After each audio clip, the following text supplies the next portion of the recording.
On July 13, 1995 in American Fork Canyon, Utah, 18-year-old Cody Rickens was hiking through a thick patch of aspen trees when he stumbled across a tree that had a name carved into it that sent fear surging through him. What happened the second time he ventured there was absolutely terrifying, almost taking a deadly turn. A year later, something happened that was both mysterious and disturbing. This is the story he told in an interview with the local newspaper a month after the incident in 1995. What happened up in those mountains haunts me every time I close my eyes. I haven't ventured back in the mountains since, and not sure I ever will. Most people don't believe what I'm about to tell you, but I don't really care. I've given people directions to the tree to see for themselves. I've been hiking in the mountains in American Fork Canyon since I was about 8, but this was my first time in this particular area. My plan was to hike in far and camp for about a week, but I wanted to check the area out first. This was also going to be a solo trip as I like being by myself. I'd gotten a few tips of some possible places to go check out, so I made plans to head up on July 13th to check out a specific area, which was a Thursday. The dirt road to the area I'd be going on was long and rough, but I had an old, beat-up 1979 Ford Bronco that'd go anywhere. The area I planned on hiking is down in a valley between two big mountains, NT Mahogany and NT Timpanogos. It's steep, see, and very thick, the perfect PL-like camping. After a long, bumpy drive, I finally made it to the spot I'd have to park. It was about 7 a.m. as I grabbed my backpack and laced up my boots. I remember a feeling of excitement going through me as I always loved checking out now places to hike and camp. I have to start from the top of a hill and hike down into the valley, then turn right, heading into large, thick patches of aspens and pines. Subscribe please. As I hiked down, the sun was just beginning to come over the top of NT Timpanogos. I looked at the asterisk pull-up for valley in front of me and found how thick and dark the trees I'd be hiking in. Every time I went hiking alone, I always had a sense of fear, but that fear was something I actually liked. As weird as that sounds, when I made it to the bottom, I made a slight right turn that would take me straight into the thick trees. When I made it to the edge of the aspens, I slowed way down and started creeping along, as I knew the animals would still be out feeding, and seeing them was part of why I liked hiking into far places. After I'd been hiking for a while, I had to stop to tighten my boots back up. As I stood up, I noticed a name carved into an aspen tree. Just to my left, I stood there, stunned, as the hairs on my arms stood on end. I couldn't believe what I was seeing. I've been in the mountains enough times and seen enough man-made carvings in aspens to know this one had been there for quite some time, a decade or two for sure. I stood there just staring at the name because I knew the detailed history of this person and knew this could absolutely be genuine. A few minutes later, I decided to continue hiking as I had a lot of ground I wanted to cover and wanted to be back to my Bronco before dark. The rest of the day was uneventful, except for running into several small herds of elk. I planned on coming back up the following week though, and several more times over the summer. I needed to find places I could get water daily before I actually planned on staying in there for a week. I made it back to my Bronco just as the sun was going behind the mountains to the west. As I drove along that bumpy road in the dark, I realized I'd forgotten all about the name I'd seen carved into the tree. It was now coming back, though. As I started thinking about it, flashes of what he'd done came flooding into my mind because I knew in grim detail what he'd done. I shook my head as I drove, trying to put it out of my mind. The following week went by quickly as I worked for my father during the summers at his business, and he kept me plenty busy. I planned on going back on Saturday, July 22nd, the night before I gathered the things I need and decided to wake up about 5 a.m. I hit my alarm as it went off early Saturday morning. I rolled out of bed, put on my hiking clothes and piled into my old Bronco. I loved leaving early in the morning, before the sun rose, nobody on the road, only me and my thoughts. I stopped at the local gas station and got a cup of coffee before heading to the mouth of the canyon that'd lead me to the area. I brought along my camera this time in case I ran into any more elk and hopefully a bear. Up to that point I'd only seen one bear in the wild with my own eyes. I arrived at the parking spot about the same time as the previous week, around 7 a.m. I was sleepy, so I reclined my seat back and took a quick 15-minute nap leaving. It was starting to warm up some as I stepped out of my Bronco and made my way to the rear to grab my boots and backpack. I remember looking around, thinking, I'm the only one here. This is sweet. I loved having the whole mountain to myself. There's something about thinking you're the last man alive, as that's how I always felt when I was in the middle of nowhere. The mountains are usually teeming with people camping or on four-wheelers, especially on the weekends, so I was a bit surprised. Once I finished lacing up my boots, I slung on my backpack and took off down the hill, following the same path I'd taken the week before. When I came to the edge of the aspens, I paused for a moment, looking around to see if there were any animals, but there were none. I remember thinking it was awfully quiet, no birds chirping, wind blowing, nothing but silent.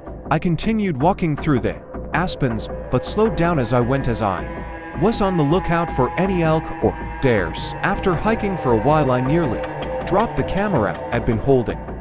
I was stunned by what I saw. Autoplay. There before me was the tree with the name carved on it, only this time blood was oozing from it. I stood there horrified. What the hell is going on? I thought. I instantly got a pit in my stomach, like I'd been punched in the gut. I started doing a 360 looking all around me, thinking someone must be doing this and they watching me. I stood there for several minutes. When Ashley calmed down enough to think I need to take a picture of this or no one will believe me. As I raised my camera to take a picture, I felt something tap my shoulder from behind. Topsy. I spun around to see who it was, but there was no one. Suddenly, something hit me from behind, sending me to the ground, my face hitting the dirt. I was then lifted high into the air as my limbs were each being pulled in different directions. I fought like hell to break free of whatever had a hold of me, but couldn't. Suddenly I was dropped to the ground, which hurt like hell. I struggled getting up as I screamed aloud. What in God's holy name is going on? Fear and instinct took over as I started running away from the tree as fast as I could. I kept going until I came to the thick patch pines, which at this point I must have fallen, was awoken. The sun hitting my fob was freezing as about to throw up and had to get my teeth to catch my breath. As I stood there hunched over, trying not to vomit, I heard something running behind me. I stood up and turned around just in time to see what looked like a man as I was hit in the face with something. I swear on my mother's life, it was him. I remember hitting the ground, then blacking out. The next thing I remember was waking up with my head throbbing something awful. Once I came to, I just laid there to sit AR. What to do next? I knew I needed to get up and try making it back to the Bronco. As I was about to get up, I heard a man fairly close behind me whisper, and what sounded like him walking around in a circle. I could faintly make out what he was saying. We are your sons. We are your husbands. We are everywhere. And there will be more of your children dead tomorrow. My body tensed up as terror surged through me. I started thinking about my family as the thought I was going to die raced through my mind. I dared not move as I laid there. Suddenly everything stopped. In that moment I closed my eyes and braced myself for death. I love you, Mom and Dad, I whispered to myself. My entire body was frozen stiff as I fully expected to get hit again. After what seemed like forever, nothing happened, nothing but silence as I heard my heart beating loudly, trying to jump out of my chest. A few more minutes went by before I decided to open my eyes and have a look around. As I opened my eyes, I could see the sun's rays coming through the pines. I moved my head so I could look behind me to see if someone was there, but there was no one. As I breathed a sigh of relief, I rolled over and got to my knees as I looked all around me, making sure he wasn't hiding somewhere watching me. The trees were thick, but he wasn't anywhere I could see, so I got to my feet as I put my hand on any branch to steady myself. My H was still throbbing and IW dizzy. Being stuck in that deep, dark canyon all night was not something I wanted, but the thought of something that scared me far more than that was, he's still out there. I could tell by where the sun was at. It was now late afternoon. Hours must fly past. I had no idea where I was. I knew where west was, but if I headed west it would take me deeper into the trees and to another mountain range. Heading east though would take me down into a really steep, nasty canyon. I needed to head southeast to be exact, but with no compass I had a 50-50th chance. My head also hurt like hell, which clouded my judgment. After a bit I made a decision and started walking. It was hard to walk being as dizzy I was, but I kept pushing myself. I walked for a while through the thick pines when I noticed it was starting to get dark and I saw no end in sight. That's when I started panicking. My breathing suddenly got fast and I thought I was going to hyperventilate and pass out. I knew I needed to sit down and calm myself, so I sat up against a large pine. Right as I sat down, something grabbed me, pulling me into the air. Whatever it was, it had a tight hold on me. I struggled to break free, but it felt like I wrapped tightly in a blanket. I levitated in the air for a while in the darkness. All I could do was stare up at the stars that were coming out. I grew up in a very religious household, so I had my ideas of what was happening, but still couldn't fathom it was happening to me. It's odd, but as I lay there, suspended in midair, I was actually calm and was thinking clearly. I thought, if it's my time, then it's my time. I'm not sure how long I was levitating when suddenly I fell to the ground and could move again. As I stood up, something hit me in the face, sending me to the ground. It took me a minute, but once I stood up, I was immediately knocked back down again. This went on several more times before I decided to stay on the ground. As I laid there, I was beginning to wonder if I was truly going to die. Suddenly I heard horrific shrieking of what sounded like multiple women screaming for help. It was the worst thing I ever heard. At first it was faint, but it started getting closer and closer until it was within a few feet of me. I covered my ears, closed my eyes, and braced for something horrible to happen, but the shrieking immediately stopped when it got right next to me. It was then I started praying for help and wished like hell I was back at home. Thoughts of my family and friends went through my mind as I laid face down on the cold ground. I must have fallen asleep because I was awoken the next day to the sun hitting my face. I remember I was freezing as I sat up trying to get my bearings. The events that happened the day before came flooding into my mind. I looked around and realized I had no idea where I was at. I'd always been taught to stay put when you're lost in the mountains, so I decided to remain where I was at. By midday my stomach was hurting something awful and I was dying of thirst. I decided to walk a short distance in a circle to see if I could find some water. It didn't take long before I found a good-sized pond not too far from where I'd slept. I knew drinking this water was going to give me the runs later, but I didn't care. I was too thirsty to care at that point. Once I finished drinking, I went back to the spot I'd spent the night, sat there and thought about a lot of things that day. As evening approached, I remember feeling off. I felt as if I was not myself anymore. I can't explain it. I spent another night in that spot before I heard search and rescue calling my name. The following morning, I yelled back at them as I heard them approaching on horses.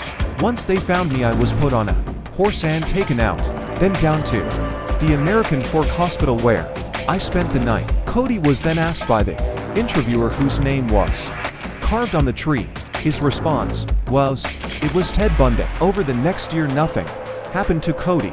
He went about his life working for his father until July 13th.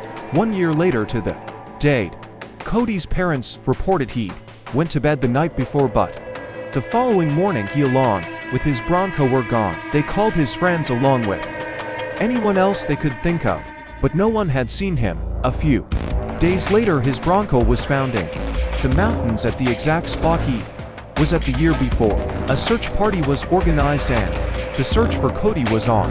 The following day two rescuers came upon the tree. The name on the tree made the rescuers stop in their tracks, but what was on the name left them horrified. Blood had been smeared across Ted Bundy's name.